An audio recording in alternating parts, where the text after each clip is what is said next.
प्यारे छात्रों, ज्ञानालय चले पे आपका स्वागत है।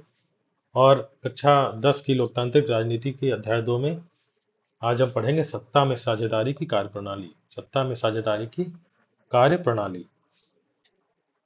आप लोगों में से जिन अभी विद्यार्थियों ने इस लोकतांत्रिक राजनीति का अध्याय 1 का वीडियो देखा है, वो मेरे ख्याल से ज़्यादा अच्छे से समझ पाएंगे इस बात को। और जिन्होंने नहीं देखा है, मैं उनसे एक बार रिक्वेस्ट करूंगा कि वो जाके पहले उस वीडियो को देख लें, ताकि आपको ये वीडियो समझने में आसानी हो। अध्याय 1 से मैं इसको एक बार रिलेट करना चाहूंगा। अध्याय 1 जो है वो चैप्टर का नाम क्या था? लोकतंत्र में सत्ता की साझेदारी। लोकतंत्र में सत्ता की साझेदारी। और अध्याय 2 जो है वो क्या कहता है?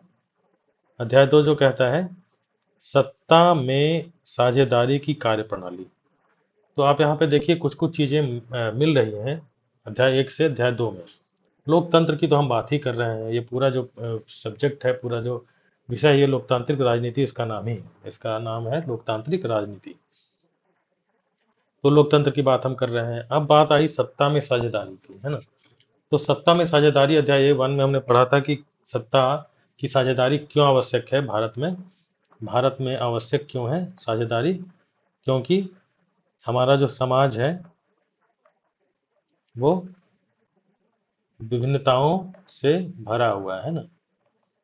विभिन्नताओं से भरा हुआ है, जिसको हम लोग विविधता भी कह रहे थे, है ना। विविधता, अलग अलग धर्म, अलग अलग जाति, अलग अलग भाषा के लोग हैं, इसी को हम लोग विविधता कहते हैं, है ना?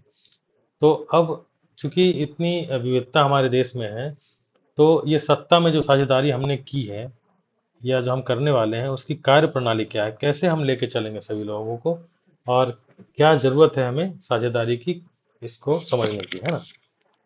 तो इसको हम सबसे पहले तो मैं आपको इस चैप्टर का एक ओवरव्यू दे दूं। ये जो आपका जो अध्याय है ना, इसको हम लोग इस अध्याय में, पूरे अध्याय में क्या क्या चीजें शामिल हैं। तो ये जो अध्याय है, इसके लिए एक मैंने कोडवर्ड बनाया। जब मैंने पूरा अध्याय को पढ़ा तो मैंने देखा कि कुछ जो मुख्य बातें हैं उसको मैंने एक सीक्वेंस में रखा है, ठीक है। FLDPU, FLDPU, F for federalism, जिसको कि संघवाद कहते हैं। फिर आएगा L फॉर लैंग्वेज पॉलिसी, जिसको भाषा नीति बोलेंगे। फिर है D से डिसेंट्रलाइजेशन, जिसको कि विकेंद्रीकरण कहेंगे हम लोग। और फिर है P से पंचायती राज, P से पंचायती राज। और U से अर्बन पॉलिसी और अर्बन लोकल गवर्नमेंट, नगरीय शासन व्यवस्था। ये जो है आपका पूरा चैप्टर, जो अध्याय 2 है आपका, सत्ता में साझेदारी की कार्य प्रणाली, ये पूरी कार्य प्रणाली को हम लोग FLDPU के माध्यम से समझेंगे। आप लोग भी याद कर लेंगे तो आपको बड़ी आसानी होगी। ये तो पूरा चैप्टर है, पूरा अध्याय है, इसको आपको समझने की जरूरत है। अगर तो आपको ये 5 जो है अल्फाबेट्स, आपको, आप अगर इसको रट लें FLDPU, तो आपको पूरा चैप्टर समराइज हो जाएगा। पूरे चैप्टर को आप एक बार में दिमाग में नोट कर सकते हैं, ठीक है। हालांकि हम आज जो बात करेंगे ये सिर्फ संघवाद की बात करेंगे, ठीक है। और आगे की जो वीडियो अब हम बनाएंगे, आगे की जो हम लोग बात करेंगे, वो आगे, क्योंकि इसमें डिटेल में बात करना है, तो फिर भाषा नीति और इन सब विकेंद्रीकरण की बात फिर हम लोग आगे करेंगे, ठीक है। तो FLDPU ये पूरे चैप्टर का आपका समरी है।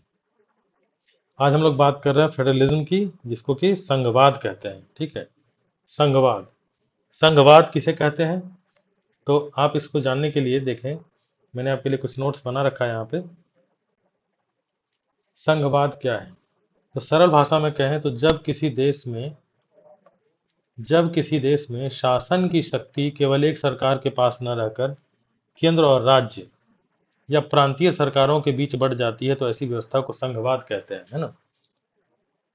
क्या बताया जा रहा है कि जब ये जो शक्ति है, शासन की शक्ति है ना, शासन की जो शासन की जो शक्ति है, ये शासन की शक्ति दो भागों में अगर जो हम लोग बांट दें इसको, है ना, दो स्तर पे कह सकते हैं इसको, हम लोग दो स्तर पे विभाजित कर दें, तो एक को बोलते हैं केंद्र और दूसरे को बोलते हैं राज्य या प्रांत, ठीक है। केंद्र या राज्य, केंद्र और राज्य या प्रांत, इसको आप कह सकते हैं राज्य सरकार और इसको आप कह सकते हैं केंद्र सरकार। ठीक है। तो शासन की शक्ति, जो देश है हमारा, उसमें शासन की शक्ति जो है वो दो स्तर पे जब काम करे, एक पहला क्या है केंद्र सरकार और दूसरा क्या है राज्य सरकार। ठीक है, ये सिंपल बात है एकदम, आप साधारण इस चीज को पहले से भी जानते होंगे, आपने कई बार पेपर में पढ़ा होगा या कई न्यूज में सुना होगा कि केंद्र सरकार ने कोई काम किया, राज्य सरकार ने इस तरह का काम किया है ना। तो ये ही संघवाद है, ये एकदम बहुत साधारण भाषा में संघवाद क्या है।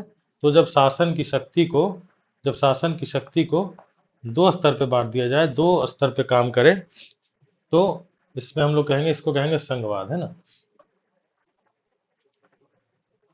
तो इसको हम ये कहते हैं कि संघवाद की आवश्यकता क्यों है ना।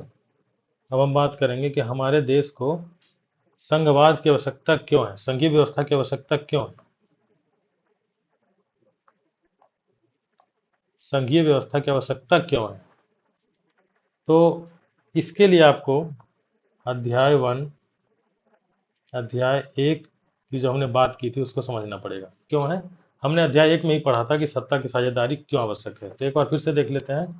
क्योंकि भारत जैसा बहुत बड़ा और विविधतापूर्ण देश है ना, भारत क्या है, बहुत बड़ा देश है और विविधतापूर्ण देश है, ये आप जानते हैं कि भारत में अभी मैंने बताया कि विभिन्न भाषा के लोग रहते हैं, करीब 22 भाषाएं तो आपके संविधान में दर्ज हैं, भाषाएं बहुत हैं।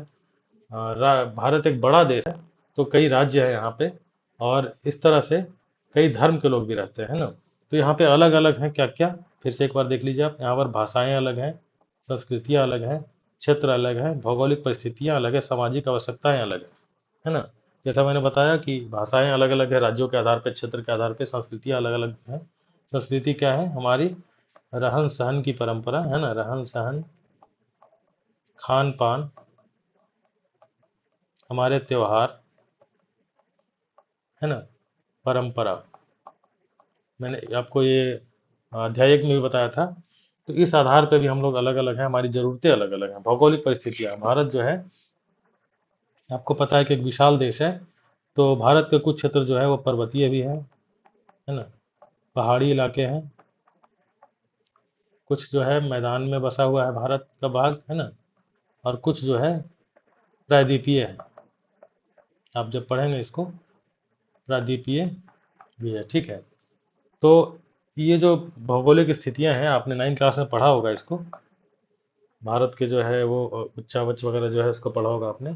अच्छा, सामाजिक आवश्यकताएं भी अलग अलग हैं, क्योंकि हमारा समाज जो है कई स्तर पर बटा हुआ है ना। मैं इसमें जाति कहना चाहूँगा, धर्म कहना चाहूँगा, लिंग के आधार पर कहना चाहूँगा, ये सारी चीज़ें जो है इसमें शामिल है। तो अब सवाल उठता है कि अगर हर निर्णय एक ही सरकार करे तो स्थानीय परिस्थितियों को ध्यान में कैसे रखा जाएगा, समझ रहे हैं। जो अ, समस्या पहाड़ी क्षेत्र में हो सकती है और जो समाधान उसको वहाँ के लोग दे सकते हैं, क्या वो केंद्र के लोग दे सकते हैं डायरेक्ट। क्योंकि आपको पता है केंद्र जो है, सरकार जो है वो एक है और वो दिल्ली में है ना, दिल्ली में हमारी राजधानी है और वहीं पे केंद्र सरकार का जो है मुख्यालय है। तो अगर जो सिर्फ वहाँ से शासन चलाया जाए तो भारत जैसे विशाल देश में थोड़ी समस्या हो सकती है। इसी बात को यहाँ पे रखा जा रहा है कि अगर हर निर्णय एक ही सरकार ले तो स्थानीय परिस्थितियों को ध्यान में रखना कठिन हो सकता है। एक उदाहरण यहाँ पे है, वास्तविक उदाहरण की बात करें, मान लीजिए बिहार के किसी ग्रामीण क्षेत्र में बाढ़ की समस्या है। बिहार के ग्रामीण क्षेत्र में बाढ़ की समस्या है। उस क्षेत्र की स्थानीय परिस्थितियों को बिहार सरकार और स्थानीय प्रशासन अधिक निकट से समझ सकता है कि नहीं। बाढ़ आप देखते हैं हमेशा बिहार में आती रहती है। तो जो वहाँ पे स्थानीय सरकार की व्यवस्था अगर जो हो, अगर हम कहें कि संघवाद क्यों आवश्यक है, तो संघवाद इसलिए आवश्यक है कि जो स्थानीय स्तर पर समस्या है उसको स्थानीय स्तर पर ही सुलझा लिया जाए। तो ठीक है, तो हम कह रहे हैं कि बिहार में जो बाढ़ आता है उसको अगर जो हम स्थानीय स्तर पर सुलझाने की अगर जो हम कोशिश करें, तो हमें स्थानीय स्तर पर सरकार और सरकार के तरह की व्यवस्था की जरूरत होगी, है ना। वहीं दूसरी ओर अगर देश की रक्षा जैसी समस्या जो कि पूरे देश से संबंधित है, तो उसमें केंद्र की भूमिका स्वाभाविक है ना। जब देश की पूरी रक्षा की बात आएगी तो वहाँ पे केंद्र जो है काम करेगा, क्योंकि पूरे देश की बात है। ठीक है, यहाँ पे अंतर क्या है कि एक राज्य की बात आ रही है जिसमें हमने उदाहरण लिया बाढ़ का, है ना, और भी समस्या हो सकती है, और एक आ रहा है यहाँ पे केंद्र में जो है, क्योंकि केंद्र जो है ना, वो सबको देखता है। तो यहाँ पे रक्षा की अगर हम बात करें तो रक्षा पूरे देश के लिए आवश्यक है ना, पूरा देश के लिए आवश्यक है, तो इसको केंद्र देखेगा, है ना। तो इसीलिए यहाँ पर हम कह सकते हैं, इसलिए राष्ट्रीय समस्या जो है, ये केंद्र जो रक्षा है ये क्या हो जाएगी, राष्ट्रीय समस्या हो जाएगी। रक्षा किसी देश की अगर जो करनी है तो राष्ट्रीय समस्या है ना। तो राष्ट्रीय समस्या में केंद्र की भूमिका आएगी, है? और राज्य की समस्या अगर जो होगी, जो बाढ़ वाली समस्या है, तो इसमें राज्य की भूमिका आएगी, ठीक है। और एक और स्तर पे हम लोग बात करेंगे आगे जाके, स्थानीय समस्या जो है, अगर जो राज्य से भी जो छोटी इकाई है जिसको हम लोग जिला और गांव कहते हैं ना, गांव, इस स्तर पर समस्या है तो उसके लिए भी स्थानीय संस्था की भूमिका होगी, जिसको हम लोग आगे पढ़ेंगे विकेंद्रीकरण में, ठीक है। हम लोग उसको पढ़ेंगे विकेंद्रीकरण, है ना, विकेंद्रीकरण में। तो अभी तक जो है हमने जाना कि संघीय व्यवस्था क्या होती है। तो संघीय व्यवस्था ये होती है सरल भाषा में कि जब किसी देश की शासन की शक्ति केवल एक सरकार के पास न रहकर केंद्र और राज्य के बीच में बटी हो, तो ऐसी व्यवस्था को संघवाद कहते हैं, है ना। इसको ही संघवाद कहते हैं, संघ कहते हैं। भारत को, मैं आपको एक चीज बता दूं, भारत को राज्यों का संघ कहा जाता है, राज्यों का संघ, है ना। संघ का मतलब ही होता है समूह, समूह, ऐसा समूह जो कि एक नियम, है ना, एक नियम या एक विचार परंपरा को माने, है ना, को माने। तो यहाँ पे जो है संघ है, तो संघ जो है वो एक तरह से एक नियम की बात करता है, एक विचार और परंपरा की बात करता है, ठीक है। लेकिन इसका मतलब ये नहीं कि यहाँ पे राज्यों को अधिकार नहीं है। यहाँ पे यही तो खासियत है कि हम, ठीक है, हम एक संघ के भाग हैं, हम एक संघ के भाग हैं, लेकिन राज्य के स्तर पे भी सरकार है ना। और राज्य जो है वो अपना फैसला कुछ हद तक ले सकता है। जैसे आपने देखा कि जो राज्य स्तर की समस्याएं हैं, जो राज्य स्तर की समस्याएं हैं, जैसे बाढ़ हो गया, है ना, आपने उदाहरण में देखा, ऐसी समस्याओं में राज्य सरकार काम करेगी। और जो ऐसे जो बड़े राष्ट्रीय स्तर के समस्या होंगे, जैसे रक्षा को लेकर के हो जाएगा, है ना, इस तरह से, तो इस तरह की समस्या पे जो है राज्य नहीं, राष्ट्र काम करेगा। तो संघ का मतलब ही होता है एक संघ, एक समूह। तो भारत जो है क्या है, राज्यों का संघ है। भारत जो है कई राज्यों का संघ है, ठीक है। जैसे यहाँ पे आप देख सकते हैं फ्लो चार्ट बना है कि ये भारत, भारत जो है दो स्तर पे भारत की सरकार काम कर रही है, केंद्र सरकार और राज्य सरकार। जो राष्ट्रीय विषय होंगे उसको केंद्र सरकार देखेगी, और जो राज्य के राजकीय विषय होंगे, राज्य विषय, वो उसको राज्य सरकार देखेंगे, है ना। संघवाद का मतलब होता है सत्ता का संवैधानिक बंटवारा, ठीक। तो संघवाद आप समझ गए, जब किसी देश की शासन की शक्ति केवल एक सरकार के पास न रहकर केंद्र और राज्य के दोनों स्तर पर बट जाए, है ना, तो उसको हम लोग संघवाद कहेंगे। संघवाद आवश्यक क्यों है, क्योंकि हमारा भारत देश बहुत ही विशाल देश है, बहुत ही विविधता पूर्ण वाला देश है। विविधता है यहाँ पे, रहन सहन को लेकर के, खान पान को लेकर के, धर्म को लेकर के, है ना, भौगोलिक परिस्थितियां अलग हैं, सामाजिक स्थितियां अलग हैं। तो इस आधार पे हमें कुछ ऐसी समस्याएं होती हैं जो राज्य स्तर पे सुलझाई जाएंगी, जो स्थानीय स्तर पे सुलझाई जाएंगी, और कुछ ऐसी समस्याएं हैं जो केंद्र स्तर पे सुलझाई जाएंगी। इसीलिए दो स्तर पे सरकार की जरूरत होती है, ठीक है। अब हम इसको जानेंगे कि संघीय व्यवस्था की प्रमुख विशेषता क्या है। जब आप जान गए कि संघीय व्यवस्था जो क्या होती है, तो आप इसको एक बार अगर विशेषताओं को समझेंगे तो आपको और आसानी होगी संघवाद को समझने में। तो पहली विशेषता क्या है, सरकार के अनेक स्तर पर, सरकार अनेक स्तर पर, है ना। जैसे हम कह सकते हैं कि सरकार जो है वो दो स्तर पे काम कर रही है, केंद्र सरकार और राज्य सरकार, ठीक है। उसके बाद जैसे भारत में एक केंद्र सरकार है, राज्य सरकार, स्थानीय सरकार है, ठीक है। विशेषता जो है इसकी एक और क्या है, शक्तियों का स्पष्ट विभाजन, हर स्तर के कुछ अधिकार निर्धारित होते हैं, ठीक है। जैसे रक्षा जैसे विषय राष्ट्रीय स्तर से जुड़े हुए हैं, वहीं स्थानीय सड़क, नाली और सफाई जैसी समस्याओं में स्थानीय शासन की भूमिका होती है। यानी यहाँ पर हम कह सकते हैं कि जो संघ और राज्य है, यहाँ पे जो केंद्र सरकार है जिसको हम लोग संघ कहते हैं, है ना, और जो राज्य है या कह सकते हैं प्रांत, दोनों स्तर पे शक्तियों का बंटवारा जो है, शक्तियों का बंटवारा संवैधानिक स्तर पे होता है।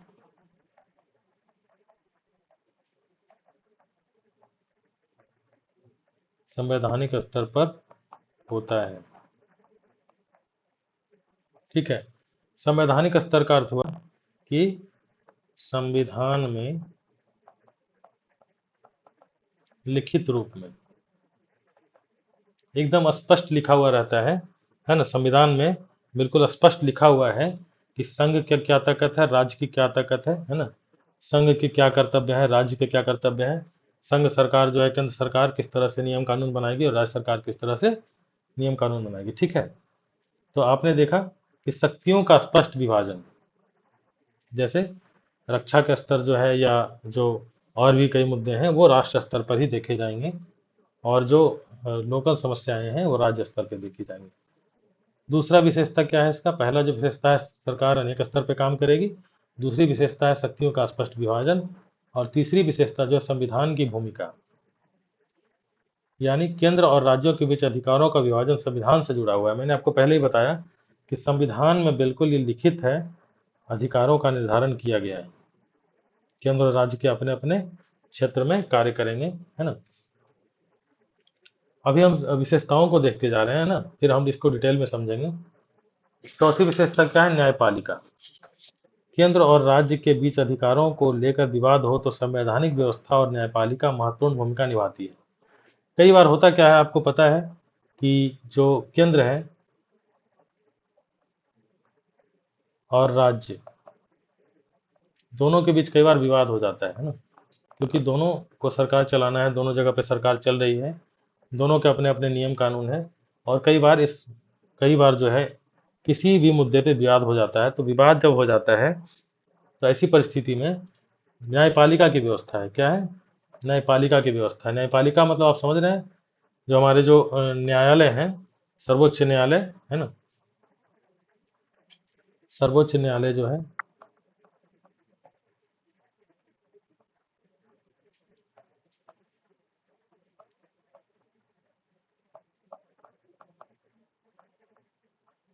सर्वोच्च न्यायालय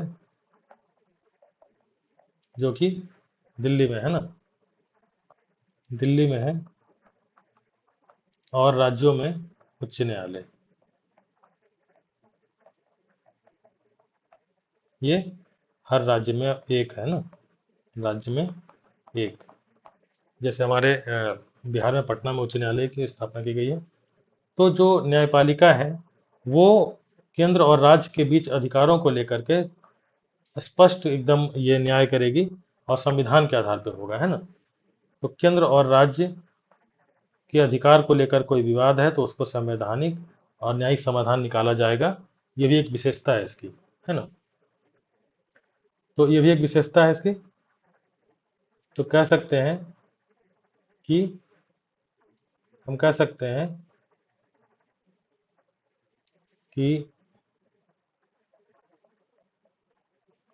संघवाद की विशेषताएं, है ना। तो पहला क्या है? दो या अधिक स्तर पर, दो या अधिक स्तर पर शासन की व्यवस्था। ठीक है। संघवाद की विशेषता क्या है? तो दो या दो से अधिक स्तर पर शासन की व्यवस्था होगी। दूसरा क्या है? केंद्र और राज्य स्तर पर, केंद्र और राज्य के स्तर पर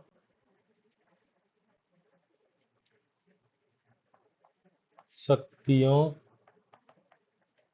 का स्पष्ट और संवैधानिक विभाजन, है ना, विभाजन कह सकते हैं इसको। तो दूसरा क्या है कि केंद्र और राज्य स्तर पे शक्तियों का बंटवारा स्पष्ट किया गया और संवैधानिक विभाजन है। इसमें कोई इकवट नहीं है, संविधान में बिल्कुल ही अलग अलग लिखा हुआ है कि केंद्र की क्या शक्ति है, राज्य की क्या शक्ति है। वित्तीय स्तर पर भी शक्तियों का बंटवारा किया गया है ना। अच्छा, तीसरा जो है वो क्या है, तीसरा जो है वो है न्यायपालिका की व्यवस्था, और इसको कहें हम लोग तो ये जो है स्वतंत्र स्वतंत्र न्यायपालिका, है ना, बिल्कुल स्वतंत्र न्यायपालिका ये निर्णय देने के लिए। तो जब भी कोई विवाद होती है केंद्र और राज्य के स्तर पर, तो इसको न्यायपालिका की व्यवस्था से सुलझा लिया जाता है ना। इस तरह से हम देख रहे हैं कि क्या क्या विशेषताएं, सरकार के अनेक स्तर, सरकार का दो या अधिक स्तर पे हो जाएगा, शक्तियों का स्पष्ट विभाजन हो जाएगा, न्यायपालिका हो जाएगा, और जो है एक क्या है, संविधान तो है ही, इसको भी हम नोट कर देते हैं, लिखित संविधान की व्यवस्था, है ना, लिखित संविधान की व्यवस्था। ये भी संविधान में जो है संघवाद की एक विशेषता है कि संविधान होता है बिल्कुल स्पष्ट रूप से दोनों के शासन को बताने के लिए कि क्या आपके अधिकार हैं, क्या राज्य के अधिकार हैं। तो इस चीज को आप समझ रहे हैं कि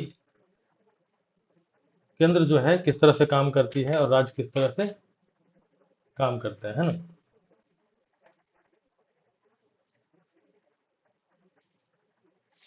और हम क्या कह सकते हैं, इसको थोड़ा और स्पष्ट रूप से देखें तो सरकार में व्यवस्था में सर्वोच्च शक्ति केंद्र सरकार के पास एक तो ये है कि जो सर्वोच्च शक्ति है वो केंद्र सरकार के पास ही रहती है, ठीक है।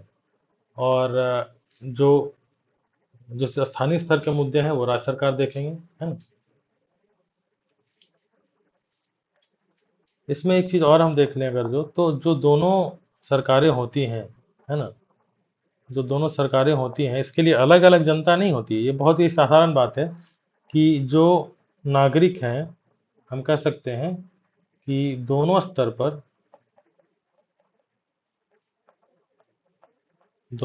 पर सरकार एक ही नागरिक समूह पर शासन करती है ना।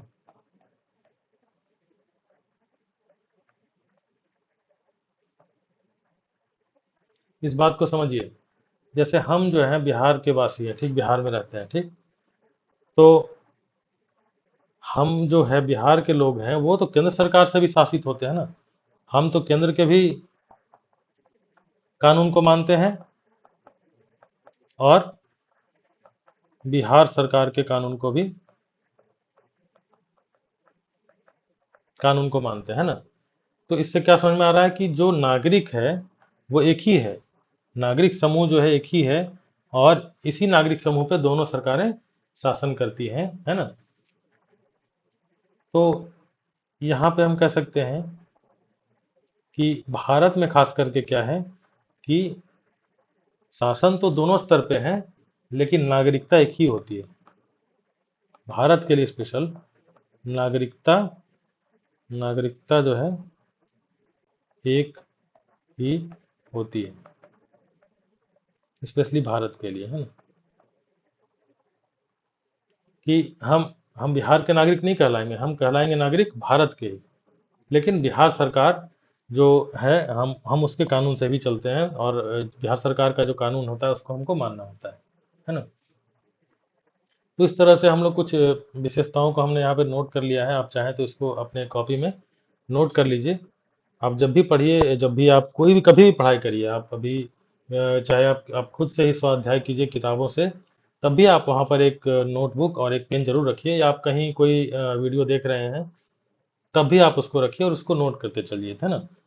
तो संघवाद की विशेषताओं को हमने देख लिया कि दो या अधिक स्तर पर शासन की व्यवस्था होती है, केंद्र और राज्य स्तर पर शक्तियों का स्पष्ट और संवैधानिक विभाजन होता है।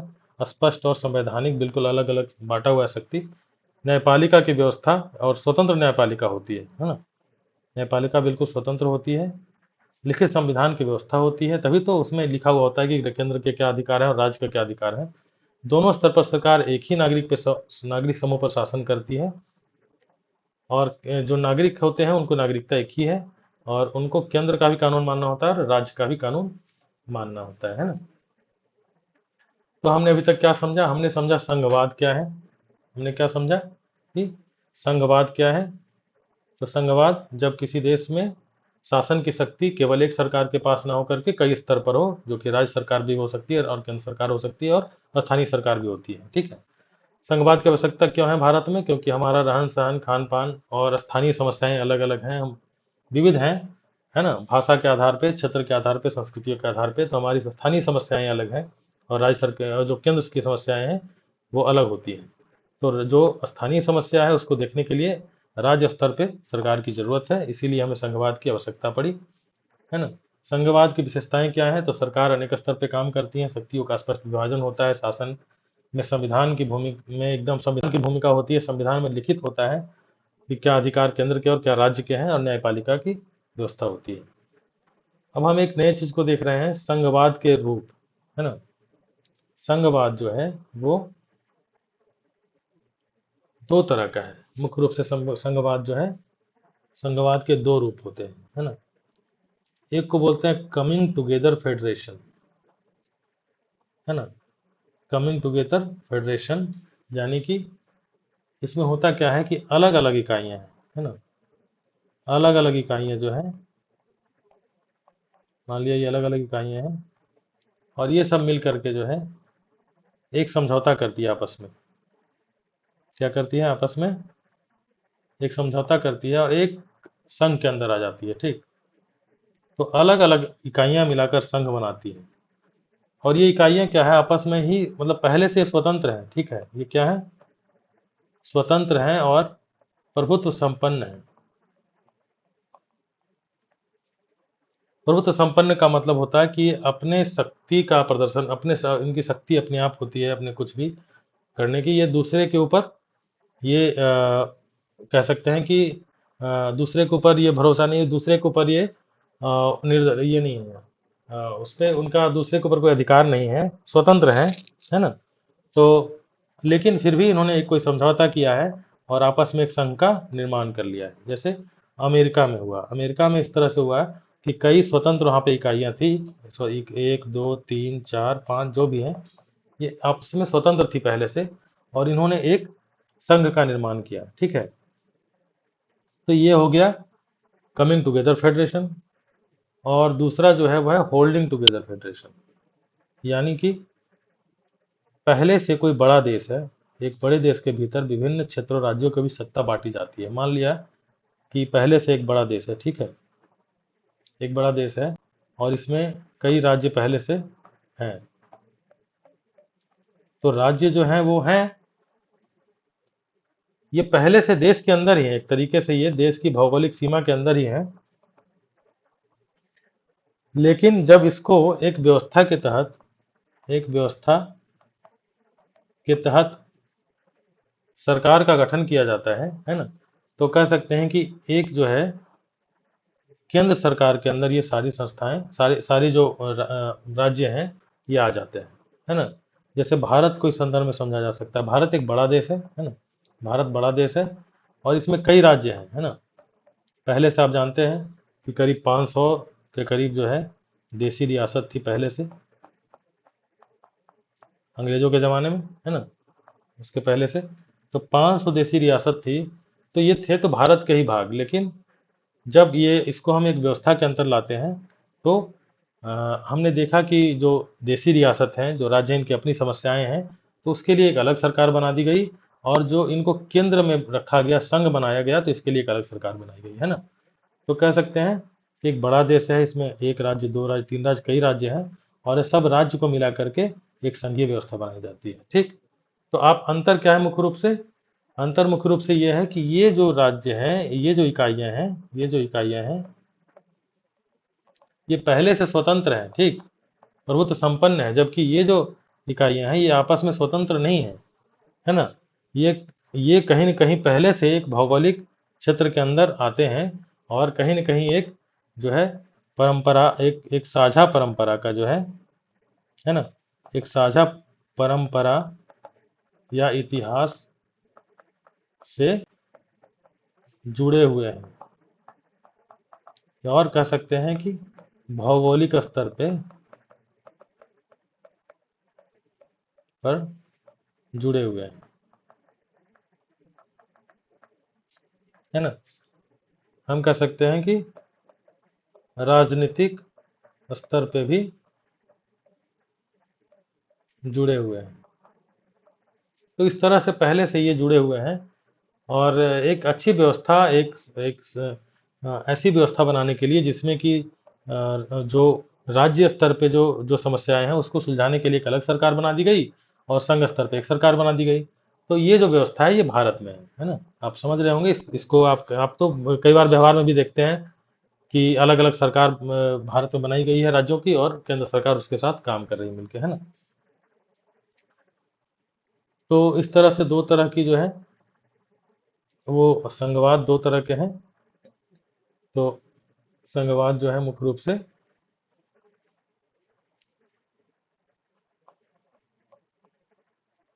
संघवाद दो तरह के, दो प्रकार के हैं, ठीक है, दो प्रकार के हैं।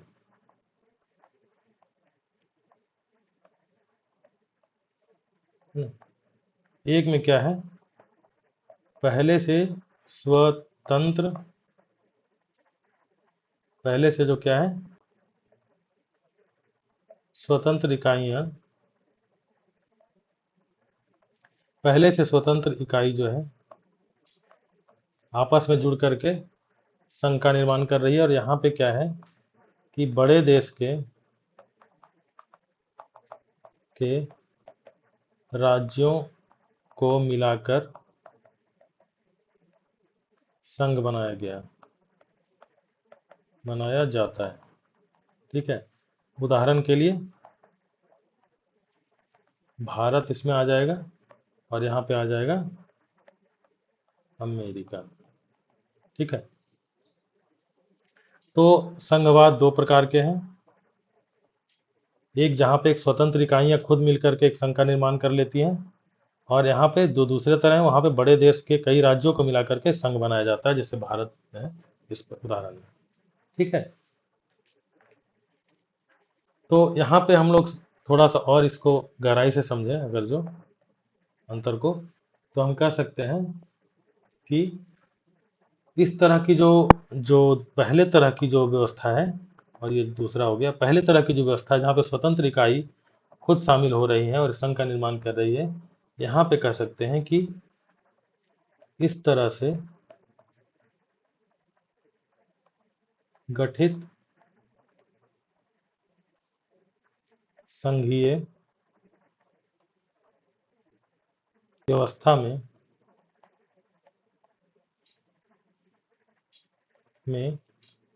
शामिल होने वाले इकाई ज़्यादा शक्ति ज़्यादा शक्तिशाली, ये थोड़ा स्पष्ट कर दूं मैं, ज़्यादा शक्तिशाली होते हैं। क्यों? क्योंकि ये पहले से स्वतंत्र है ना, ये पहले से स्वतंत्र है और इन्होंने आपसी समझौते के तहत एक जो है संघ का निर्माण किया है। तो और जबकि यहाँ पर क्या है, यहाँ पे कह सकते हैं कि इस तरह से गठित संघ में, दूसरे तरह का है ना, जहाँ पे कि बड़े देश पहले से कई राज्यों को मिलाकर के संघ बनाया है, इस तरह से गठित संघ में केंद्र के पास ज्यादा शक्ति होती है। और कुछ उदाहरण देख लेते हैं। यहाँ पे क्या है, ये इकाइयां संघ से स्वतंत्र होने के लिए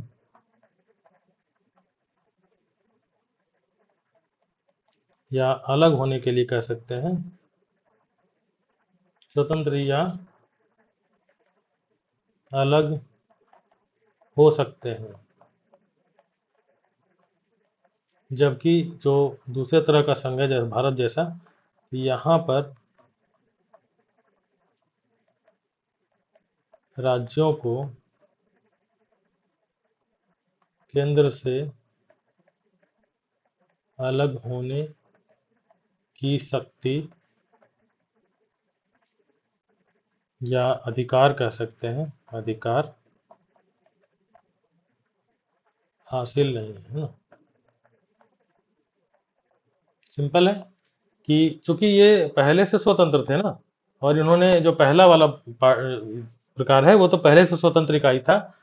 अमेरिका जैसे इसमें उदाहरण है, वो पहले से, इसमें कई जो संघ में शामिल जो राज्य हैं वो पहले से स्वतंत्र इकाई थे, तो वो अलग हो सकते हैं। लेकिन जो भारत है ये पहले से बड़ा देश है एक तरीके से, वो कई राज्यों का संघ है तो पहले से कई देश है, तो यहाँ पे कई राज्य जो है वो शामिल हैं, तो ये अलग नहीं हो सकते हैं क्योंकि ये पहले से ही इनका भाग है, भारत का अभिन्न भाग है ना।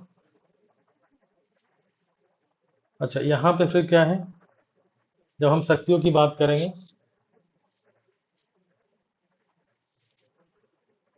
शक्तियों की बात करेंगे तो हम देखेंगे कि जो अपशिष्ट शक्तियां हैं, कई जो केंद्र और राज्य के बीच शक्तियां बंटवारा होते हैं, तो उसमें एक अपशिष्ट शक्ति होती है, वो इनमें राज्यों के पास होती है, और यहाँ पे क्या है, अपशिष्ट शक्ति केंद्र के पास होती है। वो उसको फिर हम लोग आगे समझेंगे, इसलिए मैं यहाँ पे नोट नहीं कर रहा हूँ।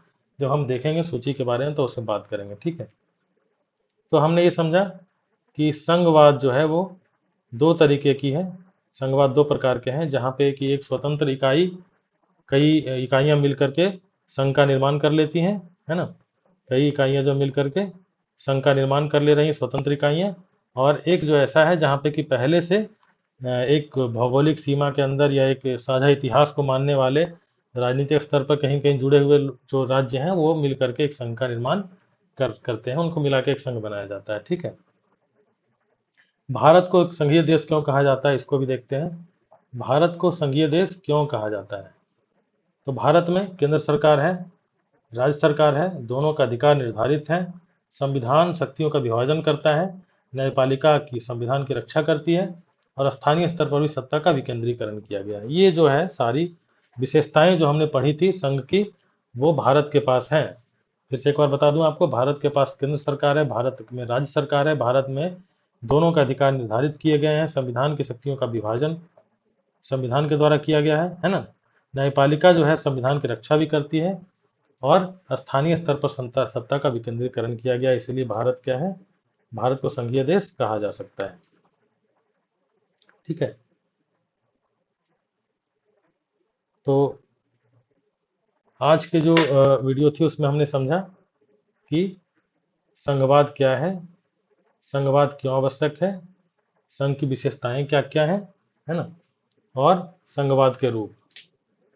तो आज के लिए इतना काफ़ी है। अब हम जब अगले वीडियो में मिलेंगे तब हम और संघ की बात करेंगे, और उसके बाद जो आपका जो चैप्टर था, एक बार आपको रिवाइड करा दूं यहाँ पे, जो जो मुख्य रूप से संघवाद की बात करेंगे, और उसके बाद हम लोग लैंग्वेज पॉलिसी की भी बात करेंगे। तो मिलते हैं नेक्स्ट वीडियो में, धन्यवाद।